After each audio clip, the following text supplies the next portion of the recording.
Parashat Devarim. Moshe Rabbeinu fait des torachot, des remontrances au clan d'Israël. À la fin de sa vie, il leur rappelle tous les moments où ils ont trébuché. Le veau d'or, les explorateurs, les Slaves, la manne. Mais attention, Moshe Rabbeinu, il le fait avec derech eretz, avec tact. Il ne fait pas une remontrance en frontal. Il le fait avec remez, en allusion, pour pas heurter l'autre et surtout pour que l'autre en apprenne du moussard et s'améliore.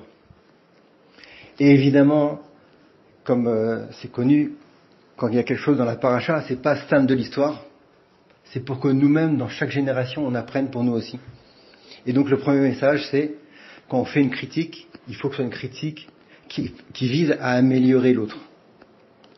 Ad kedekar, à tel point que les Chamim nous enseignent que de la même manière que c'est une mitzvah de faire une critique, constructive, pareil, c'est une mitzvah de ne pas la faire. Attention, c'est une mitzvah de ne pas la faire si on sait que l'autre ne va pas l'écouter.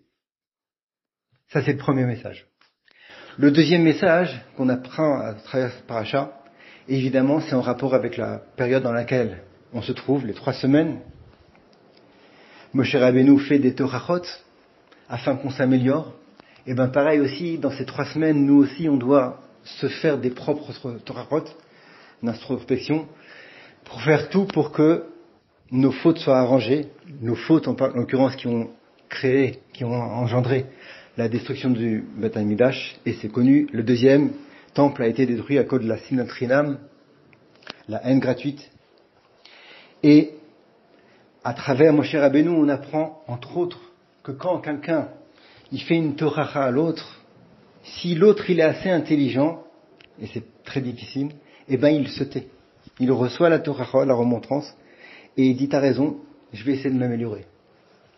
Alors sur quoi on doit travailler donc pendant cette période-là? C'est la sinat chinam, la haine gratuite. Et à ce sujet, la Gemara dans Gittin raconte que Kamsa et Bar Kamsa ont été la cause de la destruction du Beth Amikdash, parce que là-bas aussi il y avait ce point-là de haine gratuite. En 2 mots, c'est une histoire connue, mais je te la rappelle quand même, c'est que Bar Kamsa a été invité à un festin, alors qu'il ne l'était pas.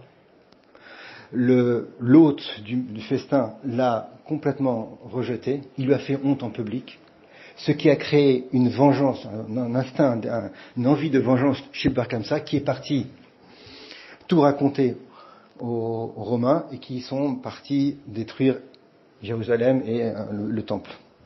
Ce Bar Kamsa là, qui a reçu cette honte là, Kaviachol, façon de parler, il aurait dû se contenir. C'est très difficile, c'est un grand travail. C'était pas justifié ce qu'on lui a fait. Mais on doit apprendre à contrario que il faut pas faire comme lui. Il faut se retenir. Et quand on se retient face à une attaque non justifiée de l'autre, le srout, le mérite, il est incommensurable, grandiose, sans mesure. Et je te propose à ce sujet-là une histoire magnifique, toute récente.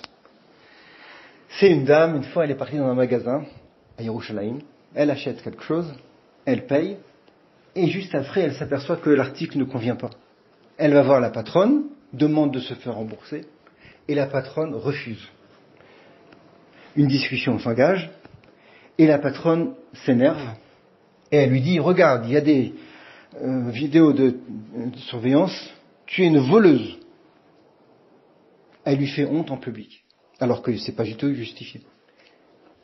Cette cliente-là n'a pas réagi. Elle s'est retenue, elle s'est contenue, elle a gardé l'article, elle s'est pas fait rembourser, elle est rentrée chez elle, et elle s'est adressée à Hachem, elle dit, maître du monde, regarde, c'est pas juste ce qu'on m'a fait. J'ai eu la honte de ma vie devant tout le monde. Je suis rougi. Daigne accepter ma prière.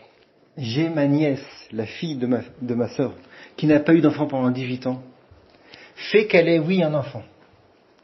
Elle a raconté cette histoire à sa sœur, qui a marqué sur son calepin la date de l'incident. En l'occurrence, le 5 Elul. Jour pour jour, 9 mois après, c'était en Tammuz, donc c'était maintenant, la nièce en question a eu un bébé. Voilà. Très belle histoire pour nous illustrer combien le mérite de quelqu'un qui se retient quand on lui fait honte, il est atsum. Très très grand. Et je vais finir avec une autre histoire, j'espère que c'est pas trop long, en rapport avec ça aussi. Une fois, pareil, un bachour dans une yeshiva, il a fait honte à son copain. Le Rosh Yeshiva, il a vu ça. Il n'a pas réagi tout de suite. Il a fait une dracha, comme on dit. Il a fait un discours devant tout le monde, afin d'arranger la chose. Et il lui a dit, il a pas nommé les protagonistes, et il leur a dit au Bahourim, voilà, regardez, c'est l'histoire de Reuven Shimon, que Reuven propose à Shimon $2000 s'il arrive à boire un verre d'eau qui provient des égouts. Shimon dit, waouh, $2000 c'est beaucoup. Eh ben, il tient le pari, oui, il arrive à boire et il reçoit $2000.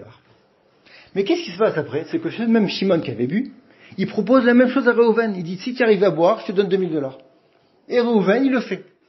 Alors le Rosh Yeshiva, il dit, ils sont bêtes, Reuven et Shimon. Reuven, il aurait dû, Shimon, une fois qu'il a bu, il aurait dû se taire et gagner $2000. Eh ben, c'est pareil. Celui qui se retient face à quelqu'un d'autre qui le heurte, il ne reçoit pas $2000. Il reçoit un srout atsum, énorme. Voilà, 18 ans d'attente pour un bébé, il est arrivé. Mais il y a encore d'autres. Des fois, on voit pas la Yeshua, il faut attendre un petit peu. Mais c'est bête, celui qui réagit, eh ben, c'est la même attitude que ce Shimon qui propose à son copain Reuven de faire la même chose, de boire, et après, à la fin, personne n'a gagné quoi que ce soit. Bezat Hashem, qu'on soit zoré bientôt la construction de Beth Amikdash, grâce au fait que nous aussi, on se travaille, on est l'amour de l'autre, et Bezat Hashem, Bimer Rabbi Yavno Mashiach, il va venir, Shabbat Shalom.